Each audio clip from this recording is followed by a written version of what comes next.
इधर महाकुंभ क्षेत्र में श्री पंचायत महानिर्वाणी अखाड़े की पेशवाई निकली। इस दौरान 1000 से ज्यादा साधु संत हाथी, घोड़े और रथ पर सवार नजर आए। इनके साथ नरपिशाच भी थे जो तांडव करते हुए नजर आए। कहा जाता है कि 144 वर्षों बाद अगर कहीं महाकुंभ का आयोजन होता है तो उससे प्रयागराज में होता है, प्रयाग नगरी में होता है। आपको ये तस्वीरें दिखा दे, महानिर्वाणी अखाड़ा है जिसके आज छावनी प्रवेश हो रहा है और इसी के साथ ये 5वां अखाड़ा बन गया है। साधु संत जहां विराजित है हाथी पर और इसी के साथ घोड़े पर, तो ऊंट की सवारियां भी देखने को मिल रही है। खूबसूरत जो एक वेश है वो साधुओं ने यहाँ पर धारण किया हुआ है और इन्हें देखने के लिए प्रयाग की जो जनता है वो दोनों तरफ उतरी हुई है। पुष्प वर्षा की जा रही है। महानिर्वाणी अखाड़े की पेशवाई में सबसे आगे अखाड़े का ध्वज है और इसी के साथ नागद सन्यासियों का समूह है। रथ पर आरूढ़ आराध्य कपिल मुनि की मूर्ति है और इसी पर फूल बरसाए जा रहे हैं यहाँ की जनता के द्वारा। ये हमारी जो सनातन परंपरा की एक अद्भुत और अवर्णनीय ऐसी जो पेशवाई रहती है, आज जो है हमारा जो महानिर्वाणी अखाड़ा इसका प्रवेश है और इस प्रवेश में संपूर्ण प्रयागराज की जो जनता है बड़ी ही आनंद से, प्रेम से इस महानिर्वाणी अखाड़े के शाही का बड़ा ही सुंदर तरीके से सत्कार कर रहे हैं। वही जगत गुरु रामानंदाचार्य स्वामी नरेंद्राचार्य महाराज ने इस कुंभ को लेकर सीएम योगी आदित्यनाथ की तारीफ की और कहा कि हमें एकजुट होने की जरूरत है। इस दौरान नरेंद्राचार्य ने वक्फ के दावों को खोखला बताया और कहा कि हिंदुओं को अब एकजुट होकर एक साथ रहने की जरूरत है। महाकुंभ को लेकर के तैयारियां लगभग पूरी हो चुकी है और स्वामी नरेंद्राचार्य जी महाराज इस वक्त हमारे साथ हैं, उनसे हम बात कर लेते हैं। सबसे पहले रिपब्लिक भारत पर आपका स्वागत है। आपकी तरफ से जो बड़े बड़े बोर्ड्स लगाए गए प्रयागराज में चर्चा का विषय बन गए थे, जिसमें से एक वक्फ बोर्ड को लेकर के चर्चा का विषय और सनातन जो है वो सात्विक है, कायर नहीं है, ऐसा क्यों? कैसे वक्फ बोर्ड के बारे में हमने जो टिप्पणी की है वो सच है, क्योंकि वक्फ बोर्ड को जो पिछले सरकार ने अधिकार, विशेष अधिकार दिए, वो विशेष अधिकार ऐसा है कि वक्फ बोर्ड की जिसके ऊपर नज़र पड़ेगी उनकी वो प्रॉपर्टी होती है और जो मालिक है उनको कोर्ट में जाना पड़ता है और ये मेरी मालमत्ता है, ये मेरी मालमत्ता है, मेरी मालमत्ता ऐसे जो सिद्ध करना पड़ता है वो गलत है। और ये कौन सी भी प्रॉपर्टी, हमारे मंदिर, हमारे स्कूल, हमारे कॉलेज की इमारत, ऐसे कोई भी, और निजी संपत्ति भी, वैसे उतने में निजी संपत्ति भी वक्फ बोर्ड की है, ये गलत है ना, इसके खिलाफ हम आए, ये ऐसे नहीं होना चाहिए।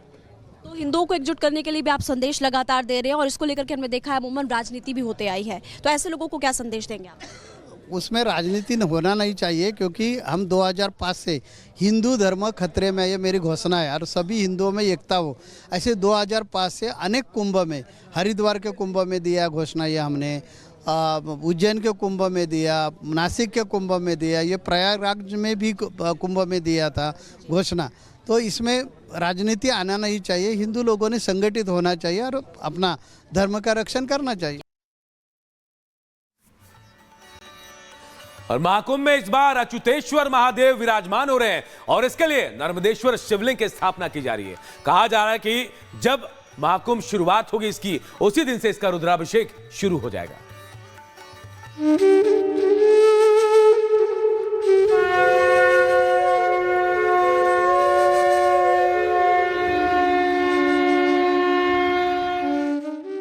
महाकुंभ में विराजेंगे अच्युतेश्वर महादेव।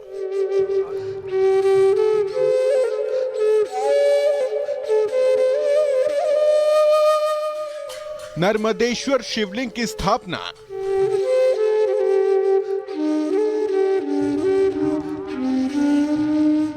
प्रयागराज में महाकुंभ की शुरुआत को बस कुछ ही दिन बचे हैं, जब दुनिया के कोने कोने से सनातन परंपरा में आस्था रखने वाले श्रद्धालु संगम में डुबकी लगाएंगे।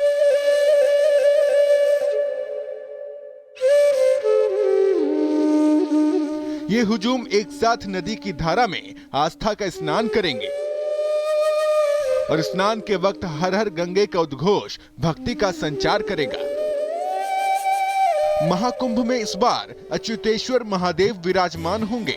महाकुंभ में आने वाले श्रद्धालु अच्युतेश्वर महादेव के दर्शन करेंगे, रुद्राभिषेक कर भगवान शिव का आशीर्वाद लेंगे। महाकुंभ में संगम नगरी में आपको आस्था और आध्यात्म का अद्भुत संगम देखने को मिलेगा।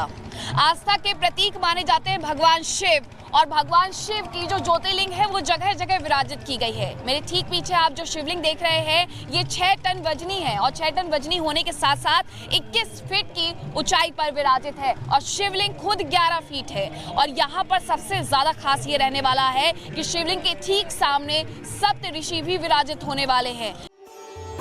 महाकुंभ में अच्युतेश्वर महादेव विराजित होंगे, जिसके लिए 11 फीट ऊंची नर्मदेश्वर शिवलिंग की स्थापना की जाएगी, जिसकी जमीन से ऊंचाई 21 फीट होगी, जिसके लिए मचान तैयार किया जा रहा है। अमृत कलश की मदद से महादेव का रुद्राभिषेक किया जाएगा। 13 जनवरी से रुद्राभिषेक की शुरुआत होगी। बता दें कि इस शिवलिंग का वजन 600 किलो से ज्यादा है। इस कैंप के गेट पर सप्त ऋषि विराजमान होंगे।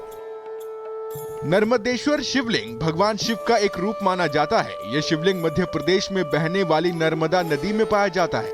नर्मदा नदी से जुड़े होने के कारण इसे असली नर्मदेश्वर शिवलिंग कहा जाता है। नर्मदा नदी के शिवलिंग को सीधा ही स्थापित किया जा सकता है। इसके प्राण प्रतिष्ठा की आवश्यकता नहीं होती है।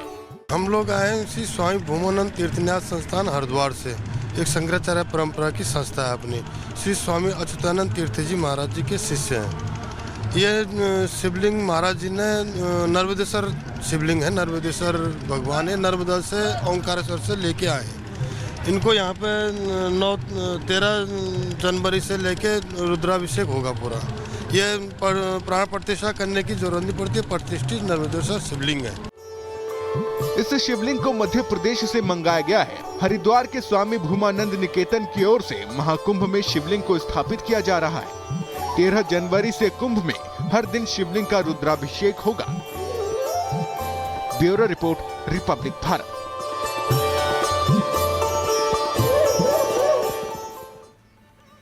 और बात पीओके की। सवाल है कि क्या पीओके जल्द भारत में शामिल होगा? यह सवाल इसलिए क्योंकि प्रधानमंत्री नरेंद्र मोदी के सबसे भरोसेमंद और देश के गृहमंत्री अमित शाह ने साफ कर दिया है और बयान दे दिया कि जो खोया है उसे हासिल भी करेंगे। रिपोर्ट आप सबको दिखाते हैं।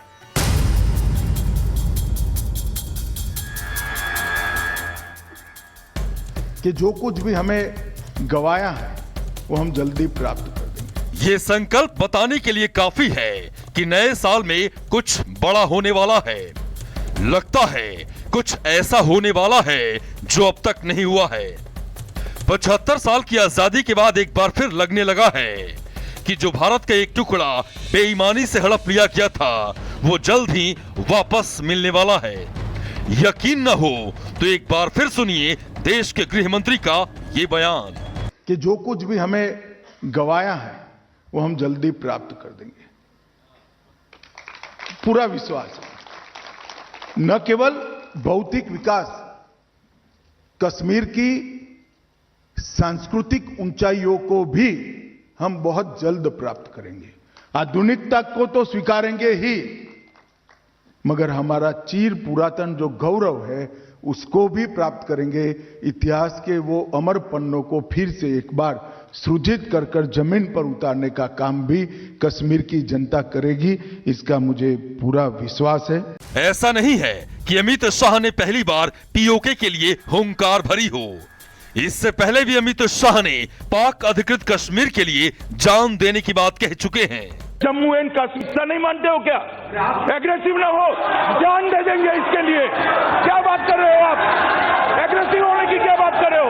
पीओके हमारा था, पीओके हमारा है, पीओके हमारा रहेगा।